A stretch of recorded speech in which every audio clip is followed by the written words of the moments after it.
Hello friends, I hope कि आप सभी लोग बहुत ही अच्छे से अपनी तैयारी कर रहे होंगे और आपका एग्जाम भी अच्छा हुआ होगा। पेपर ड्रास्टिक आया, आप सबको पता है, लेकिन अब चूंकि कुछ कर नहीं सकते, सबसे पहले आप लोग एनालिसिस करिए कि जो पेपर आप लोगों ने दिया अभी यूपीएससी सीएससी में जितने लोग इन्वॉल्व हुए 2026 के प्रीलिम्स में, आपको सबसे पहले यह देखना है कि आपका पेपर कैसा हुआ। तो यूपीएससी ने ऑफिशियल अपनी वेबसाइट पे जो प्रोविजनल आंसर की है वो डाल दिया है। आप बहुत आराम से यहाँ पे आप जाइए, आप इसके बाद वेबसाइट पे जाइए यूपीएससी, यहाँ पे आप टाइप कर सकते हैं गूगल पे और डब्ल्यू डॉट करेंगे upsc.gov.in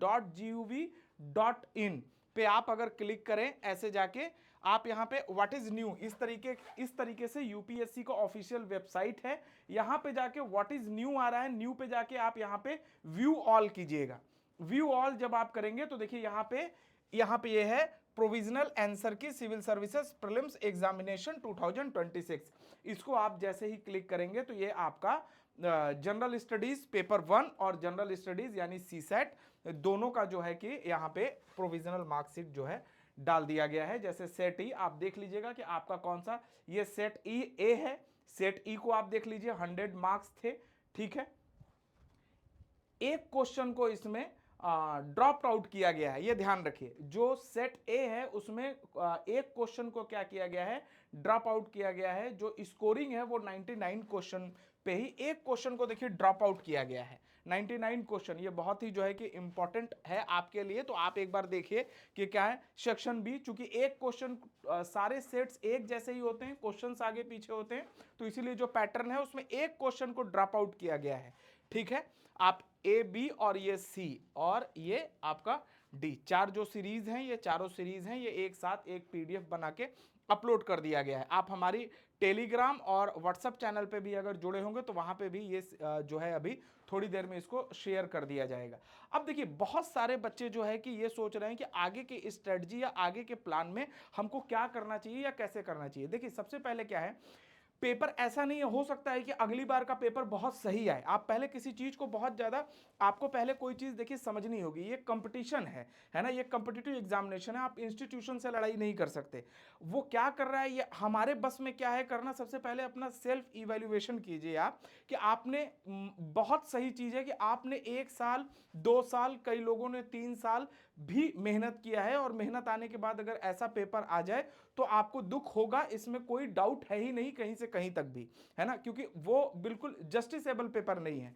पेपर को किस तरीके से, किसको टारगेट करके बनाया गया है, ये तो सिर्फ यूपीएससी और उससे जुड़े जो मेंबर हैं वही जानते होंगे कि उनके दिमाग में क्या चल रहा था इस पेपर को सेट करते टाइम पे। लेकिन आप क्या कर सकते हैं अभी यहां पे, वो बहुत इंपॉर्टेंट मैटर करता है। आप अपने आप को रीबिल्ड कीजिए, क्योंकि आप अभी स्टेट पीसीएस भी आपके सामने है। ऐसा नहीं कि आपका पूरा साल खाली हो गया। आपको पता है 2027 का कैलेंडर भी सामने आ चुका है, जिसमें अगले मई में आपका यूपीएससी का भी एग्जाम शेड्यूल है, ठीक है। तो अब आपको वापस से अपने आप को रिबिल्ड लगना है, क्योंकि देखिए हमेशा ये वॉर है ना। आपको अपने आप को एनर्जेटिक होके भी दोबारा लगना पड़ेगा, दूसरा ऑप्शन नहीं है, ठीक है। आप नहीं करेंगे तो कोई और कर लेगा। लेकिन हाँ, करना क्या है ये बहुत ध्यान रखिए कि अभी स्टेट पीसीएस हैं, आप लोग अपने स्टेट पीसीएस पे फोकस कीजिए। इसके अलावा जो जिन लोगों का लग रहा है कि देखिए कट ऑफ बहुत लो जाएगा, ये आप हमेशा ध्यान रखिए। जब पेपर टफ आता है तो ये सबके लिए टफ था। अगर इस पेपर में कुछ लोगों ने अगर पेशेंस, हालांकि कहना और करने में बहुत अंतर है,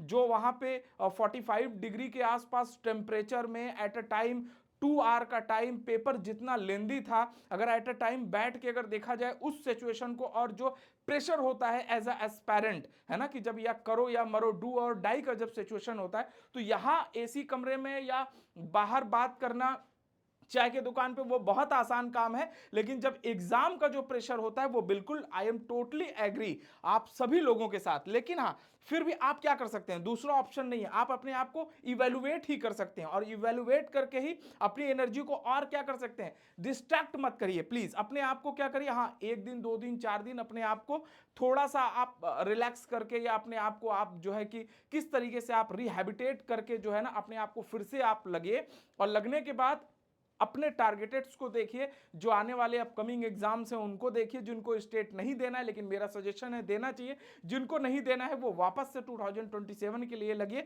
जरूरी नहीं है कि 2027 का भी पेपर सेम पैटर्न पे हो, ये ध्यान रखिएगा, है ना। अनप्रिडिक्टेबल का मतलब हमेशा यही नहीं होता कि ऐसा होगा, हो सकता है अगला पेपर आपके अकॉर्डिंग आ जाए और आपको लगे यार अगर मैं इस बार और अच्छे से मेहनत करता तो। मेहनत को कम मत कीजिए, लेकिन हाँ थोड़ा सा अपने आप को डाइवर्सिफाई भी कीजिए, अपने आप को आगे भी लेके चलिए। यहां से अब आपको बाहर निकलना होगा। सबसे पहले तो आपको जो है ऑफिशियली आंसर किया गया, इसलिए हमने भी कोई आंसर की उसमें रिलीज नहीं किया था हमारे भी प्लेटफॉर्म से, तो अब आपके पास ऑफिशियली आंसर की है। आप इस आंसर की को जाके देखिए और सबसे पहले ये देखिए कि आपके कितने क्वेश्चंस बन रहे हैं, ठीक है। होपफुली मैं उम्मीद करता हूं आप में से बहुत से लोग जो है अच्छा आपका स्कोर बने, मिनिमम में मैक्सिमम जो हो सकता है आप लोगों ने पूरा एफर्ट दिया। तो सबसे पहले अपने आप को एक बार इवैल्यूएट कीजिए कि आपका कितना मार्क्स बन रहा है, उसके बाद हम फिर एक वीडियो देखते हैं कि आगे हम क्या कर सकते हैं, कैसे कैसे हम लोग कनेक्ट हो सकते हैं। बहुत सारे हमारे इंस्टीट्यूट के जो स्टूडेंट्स हैं उनसे भी हम फिर एक बार कनेक्ट करने की कोशिश करेंगे, लेकिन सबसे पहले आप एक बार अपना जो पेपर है उसको इवैल्यूएट कर दीजिए अकॉर्डिंग टू यूपीएससी के, ठीक है। फिर मिलते हैं, ठीक है। बेस्ट विशेस मेरी तरफ से। होपफुली आपने कुछ क्वेश्चन, जैसे बहुत सारे बच्चे ऐसे हैं जिन्होंने कुछ गेसिंग किए हैं, मुझे लगता है उनमें 5-6 नंबर उनको बेनिफिट मिलेगा। आप लोग कहां कहां से ये वीडियो देख रहे हैं, आपके कितने क्वेश्चंस बन रहे हैं, वीडियो में जरूर बताइएगा जब आप इसके कमेंट सेक्शन में, है ना। फिर हम इस पे एक डिटेल वीडियो लेके आते हैं कि कैसे क्या है, ठीक है। Thank you very much.